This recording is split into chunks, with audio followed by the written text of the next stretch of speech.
Welcome back to the MovieBabble Podcast. This week you've got myself and Brennan and the movies, as Vin Diesel might say. So we'll go ahead and jump into the big one. Pop open your Coronas, grab a lime, sit in your car, do the shift.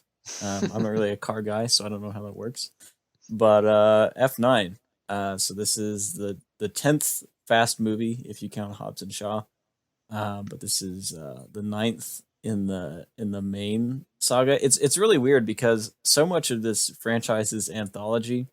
It feels weird to call this the 9th because I mean Vin Diesel's not in 2 or 3. But yeah, so this is F9, the Fast Saga. It looks like as far as marketing goes, they've really dropped the Fast Saga part of it. Because I've only seen this referred to as F9, just like even by their official counts and whatnot, within the past couple weeks. I think that's a smart idea because the Fast Saga is an incredibly dumb title. So F9 is what I'm going with. But it did open up at the upper end of estimates. So it opened up to and coming out of the pandemic, a pretty groundbreaking 70 million domestic. That's in a pretty big theater count.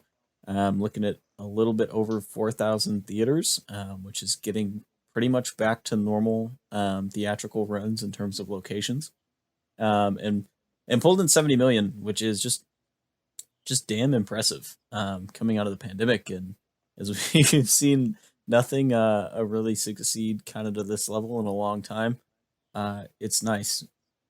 Yeah, for sure. I think a lot of people were kind of getting nervous as the day was coming. I think a long time ago, people were confident in saying this thing should make 60 to 70. And then, kind of around a week ago, uh, people kind of in the industry were starting to sound the alarm saying, no, this thing could drop to like low 50s. This thing could open up like around 50 to 55.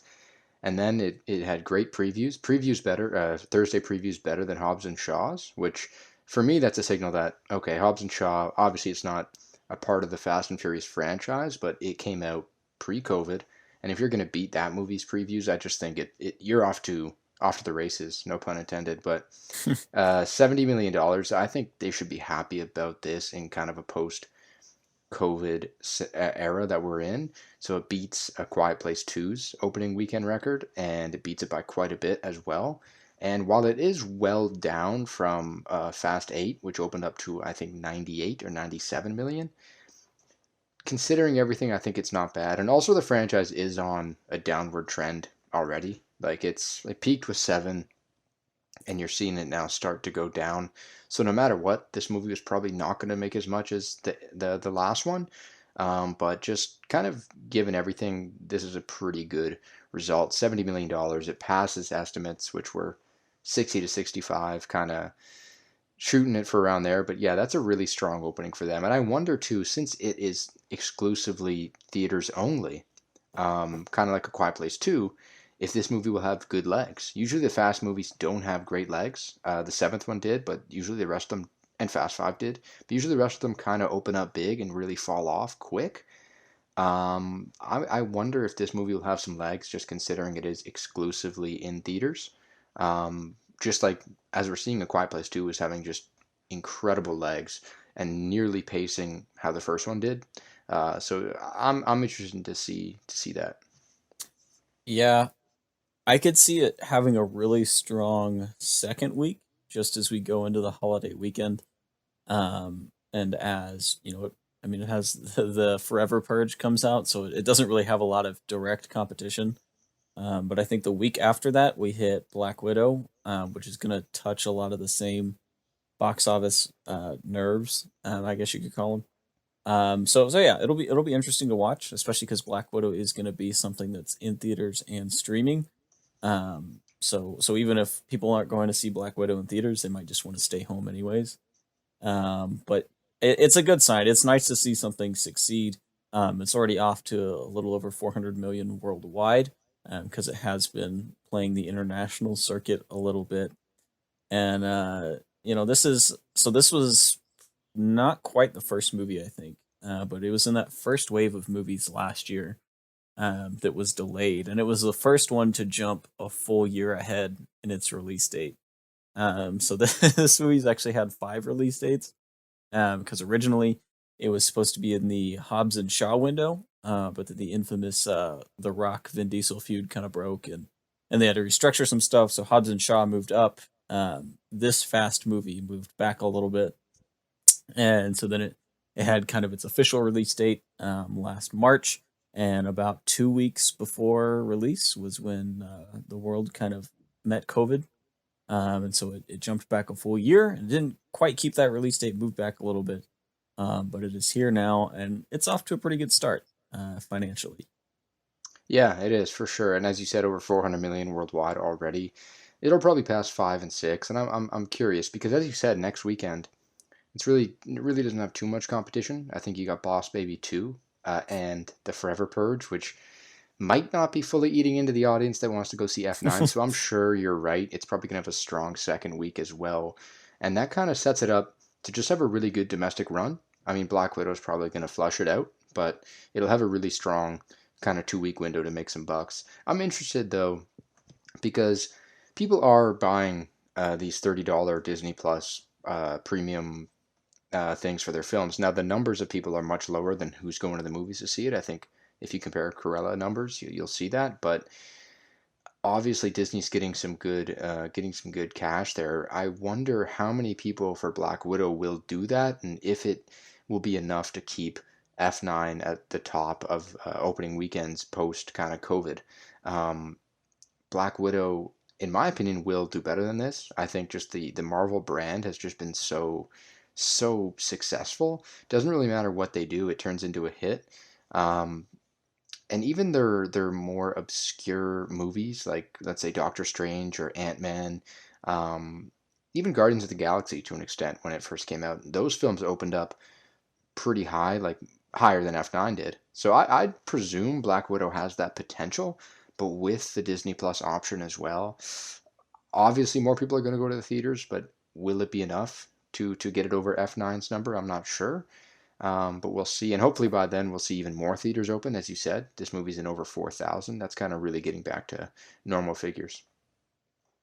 Yeah, I kind of agree. And then I don't want to dive into spoilers too much, but I did get a chance to check out the movie, and I'm kind of on a fast high right now. So I watched all of the Fast movies, as you did as well, in preparation for this, and this was my second time watching them, and I enjoyed them a lot more. Like just watching them again, kind of knowing what I was getting into, I was like, "Damn, that was really dumb," but it was a lot of fun, and I really enjoyed it. And uh, F9 just didn't hit me the same way. I think it's like all of the worst parts of Fate of the Furious, just kind of doubled and extended. There are a couple fun action sequences, but it's just kind of the worst of what the franchise has to offer, and a lot of like really obscure MacGuffins that everyone's after, like these two little orb things that somehow destroy all the world. It's pretty vague on that. And there's a scene early on in the movie that I think kind of encapsulates where the franchise is at. And it's this conversation between Tej and Roman, so Ludacris and Tyrese Gibson's characters, where they're basically busting the fourth wall and just like asking the audience not to think about anything. Like, just accept it. We're pretty much immortal. Like, we're gonna do some crazy shit. It's not gonna make sense. Just hang on for the ride. And It's like I that. feel like It's like that Tenet line, pretty much. it's almost exactly like that. Yeah. Um. So I can't call this a good movie. It has its moments, but characters are just kind of in and out. It feels very much like a clip show of the Fast franchise so far, where they're like, "Hey, remember this guy?" And then they'll be on screen for like 3 minutes, and then you don't see him again, and they'll just like pop up in an action scene. You're like, "Oh, I forgot they were in this movie." Yeah. Um, Odd. I mean, it's interesting. I mean, this franchise is coming to a close, right? The spin-offs could continue, but we do know that there will be a part one, part two for the 10th installment into the saga, right? So it's coming to a close, and probably it's coming to a close at the right time, I'd say. Yeah, I know there's a lot of people that were like, "Oh, you should have ended it in 2015," and I can kind of see that. But I think we think of Fast or Furious 7 as kind of the emotional end to these movies, and I think that's partially true. But these movies, in the form they're in now, also didn't really exist until the fifth one, until Fast Five. Um, so I definitely could see why they're like, you know what, I think we can get something out of it going forward. And I had a lot of fun with Hobbs and Shaw. As rough as Fate of the Furious is, I think that one still had a lot of fun energy to it and just kind of excitement seeing, where do they take this now that Paul Walker, who was, I mean, kind of the main character up until that point, was gone. But yeah, it definitely needs an end, needs to be going somewhere. And I think this one kind of aligns it on that trajectory, which I think is part of my gripe with this one is a lot of this movie is just shuffling everybody around so that they're ready for Fast 10 or Part Fast one and part two, volume one and volume two. the Book of Fast Part 1 and 2. um but yeah, it definitely needs to wrap up because it's going on a little too Yeah, long. yeah. um, I love the press tour for this movie. Like I've loved seeing everything come out about it. I've loved seeing Vin Diesel talk about how he needs or how it was tough love towards Dwayne Johnson. That's what started the feud. He needed to bring out the better acting in him. Vin Diesel saying he's down for the Fast and Furious musical. There have been so many great things to come out of this press tour. It's one for the books. Yeah, no kidding. So yeah, that is F9. Going pretty strong. We'll kind of see where it's at once Black Widow drops in. But then we'll touch on another recent release, which was Disney Pixar's Luca. So this was opposite of Fast Nine, was a Disney Plus exclusive. And if you look on Disney Plus, it's being marketed as a Disney Plus original, which I think is kind of odd because it wasn't really made for that. And Pixar has been pretty vocal about wanting the theatrical release. But this did debut last week. Apparently that model's been working for Pixar. They did it with Soul on Christmas Day. Onward dropped just a few weeks after its theatrical release because it did release the week leading into all the theaters shutting down. So I guess it must be working for him. But Luca is out. What were your thoughts on it? I dug the movie personally. I thought it was great. Scaled back Pixar movie, right? There's no end of the world fights going on. There's no big boss that's kind of you got to take him down at the end. There's no the existentialism like the scope that Soul is on isn't quite there. But that doesn't detract from this movie's brilliance at all, in my opinion. I think it's a beautiful film, and it's certainly one I'd revisit. It's just kind of a nice, chill, vibey 90 minutes for me. Like it really was. And I really did dig it. I think from the score to the way the animation was done, because I do feel it was a little bit unique from usual Pixar style. Um, just to the characters as well.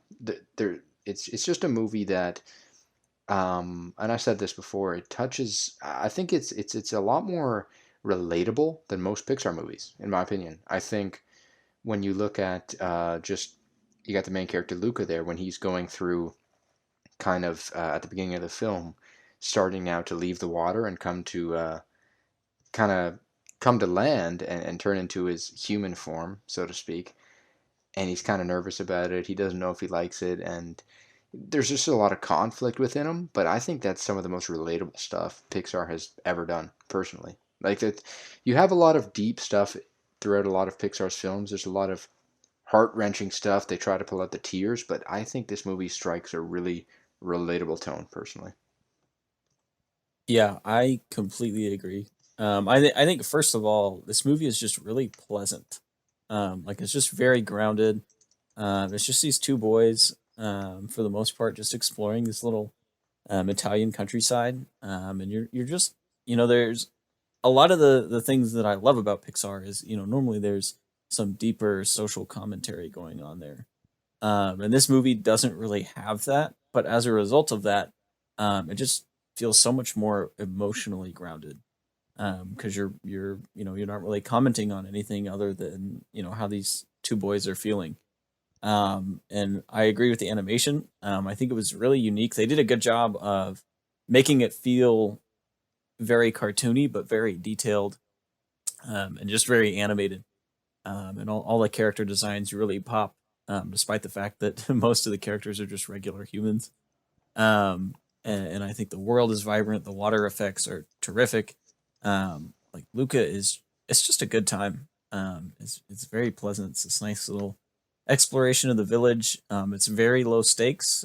Basically, the boys go to the town and they want to win a triathlon, and that's like that's their end goal, plot wise, which I think was really refreshing. Just to have, there's kind of like you said, there's no fate of the world on the line. No one's gonna die. Nothing really bad is gonna happen.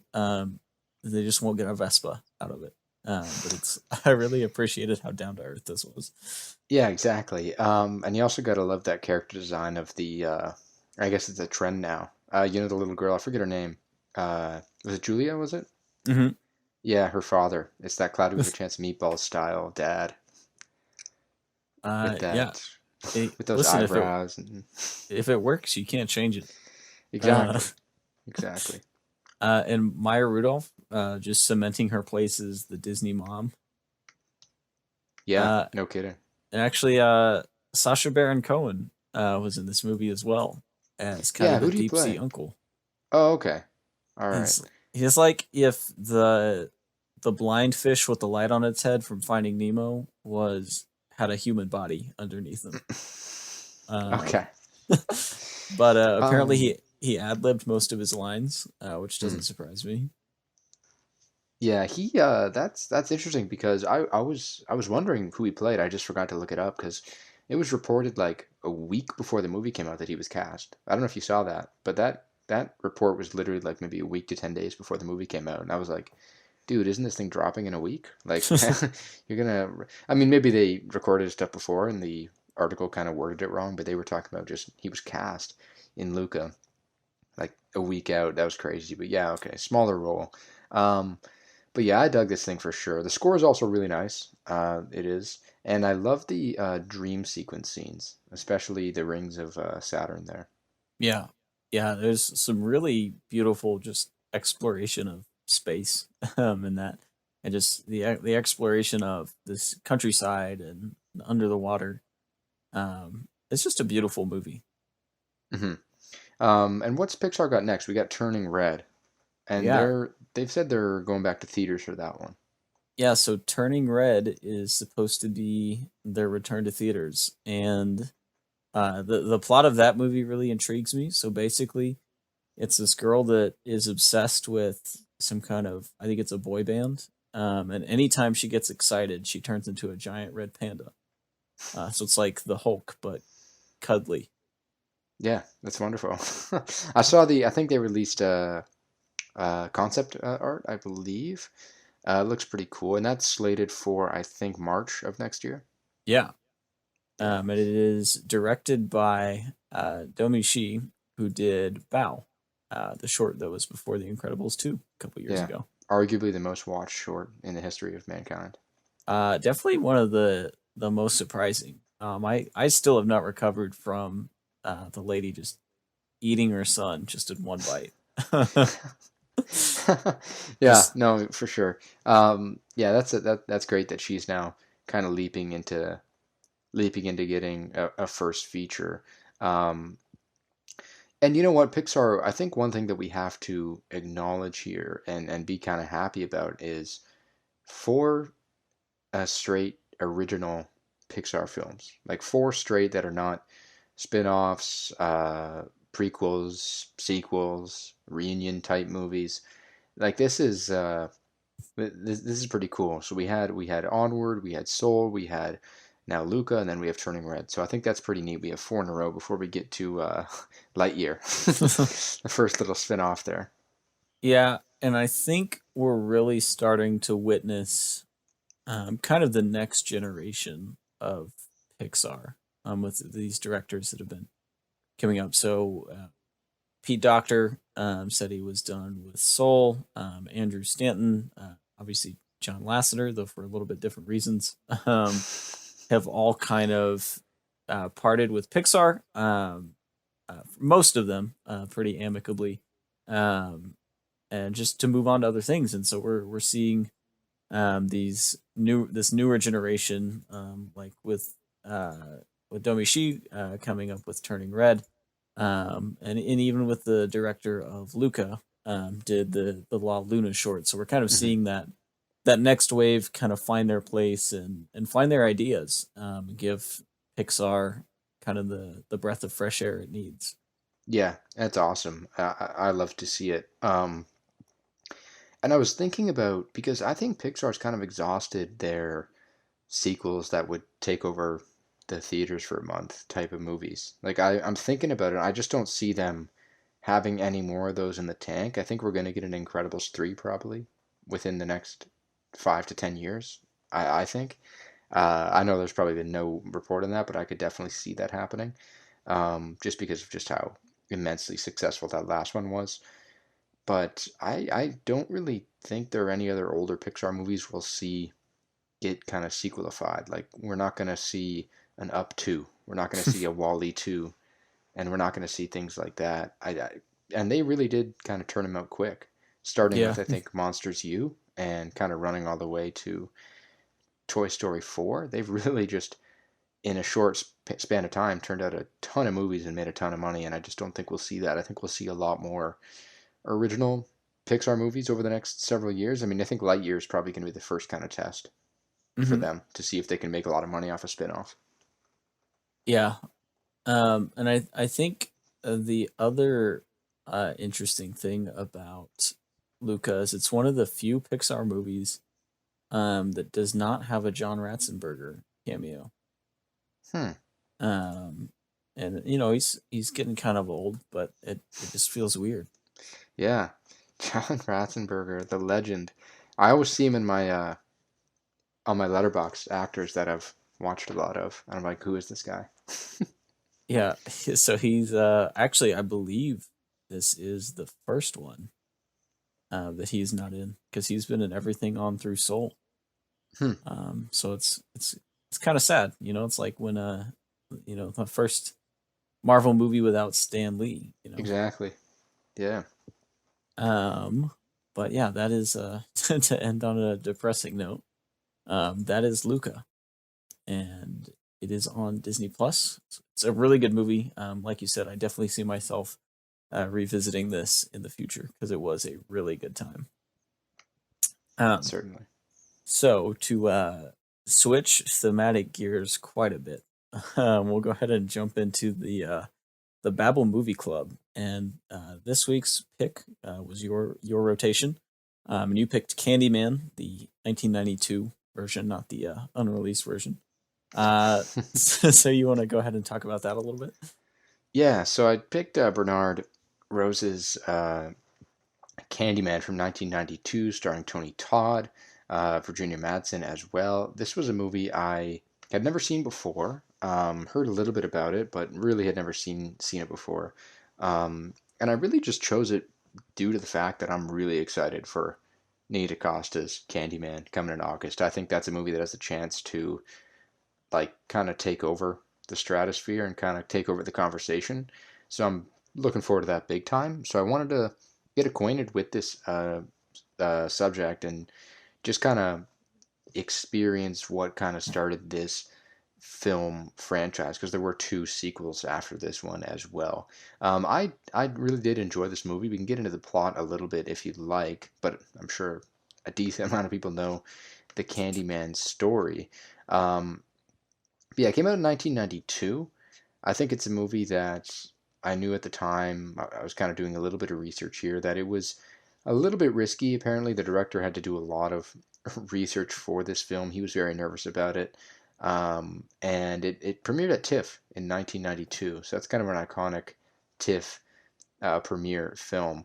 And at the time when it came out, I mean, critics did, for the most part, it was received pretty well, but audiences were kind of split on the film. And since then, it has, I'd say, uh, I'd say kind of probably been more rejuvenated as the years have gone on. I think there's been some revisionist history about this film that has kind of helped raise its status in the horror realm.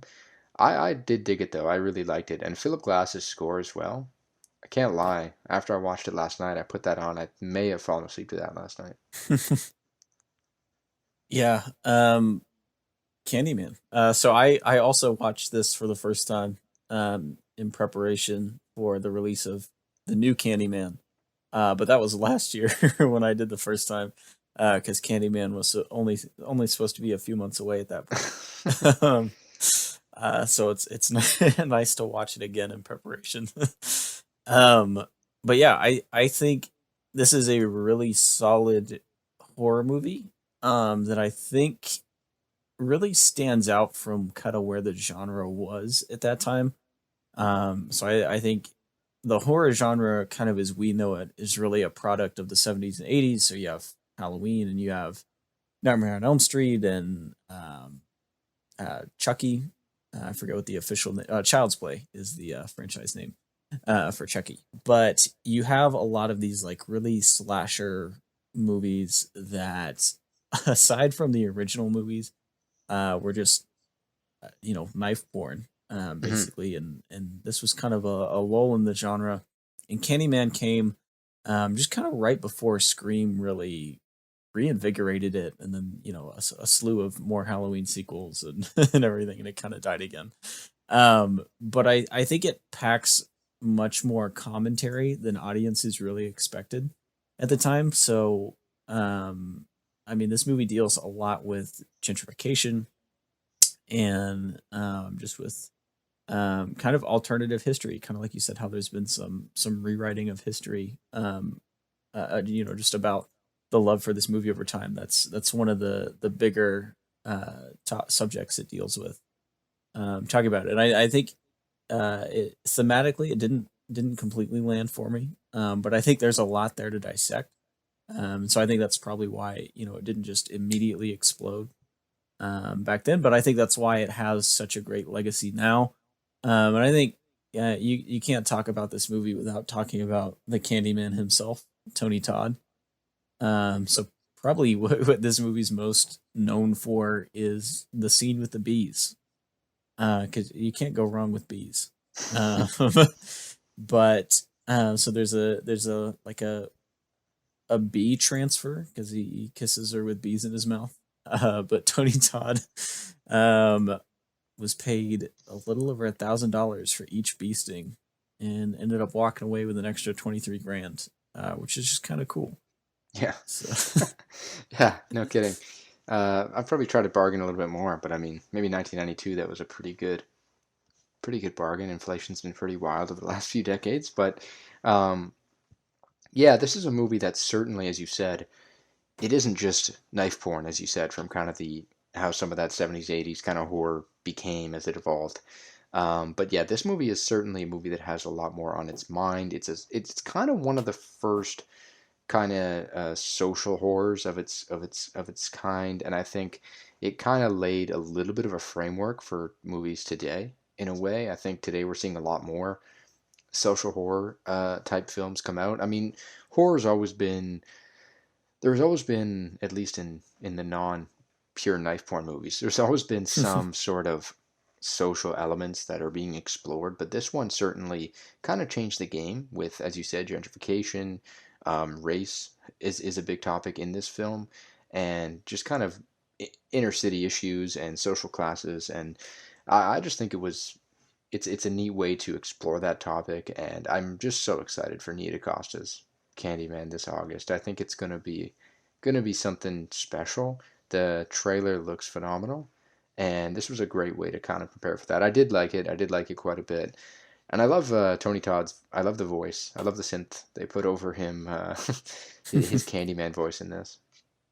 yeah, and it'll be interesting because the new Candyman is uh, basically like a direct sequel to this movie. So Yahya Abdul Mateen's character is the baby from kind of the final act of this movie. So it'll be interesting to see, how directly does it tie in Is this something like, the recent Halloween where it's going to be like, yeah, we're just going to pretend we're picking up right where we left off? Is this going to be like a quasi remake kind of thing? So I'm definitely excited to see Candyman here in a little over 2 months. Actually, 2 months exactly from today. Yeah, August 27, right? Yeah. I think it's got a chance to be one of the movies that really this year breaks out kind of as a movie that is huge within not only kind of film Twitter circles, but also just the general populace as well. Yeah, and it's got a really strong cast going into it. So I think the highlight for me is going to be Yahya Abdul-Mateen, who's just kind of been on a really hot streak lately. He's got Aquaman from a few years ago, but he did Watchmen 2 years ago now. He did Us. He's in the Matrix quasi reboot sequel coming up. Tiona Paris from WandaVision, and then you've also got Coleman Domingo, who's in Zola, and Tony Todd is coming back. So you just have a big group of contending actors in a horror movie, which normally means you're doing something right. Yeah, no kidding. I'm pretty hyped for it. I thought it was a solid pick this week. I'm looking forward to the next one. So yeah, that is Candyman. Not the 2021 version, but the 1992 version. So that is also this week's episode of the MovieBabble Podcast. We'll be back talking about more movies. Of course, we got to get some Boss Baby takes in. A little disappointed Tobey Maguire's not returning for this one, but beggars can't be choosers. Yeah, he's lucky to even be in the last one. I mean, what? He never acts anymore. We miss you, Toby. But yeah, that is this week's episode. Remember, you can always check us out online at moviebabble.com.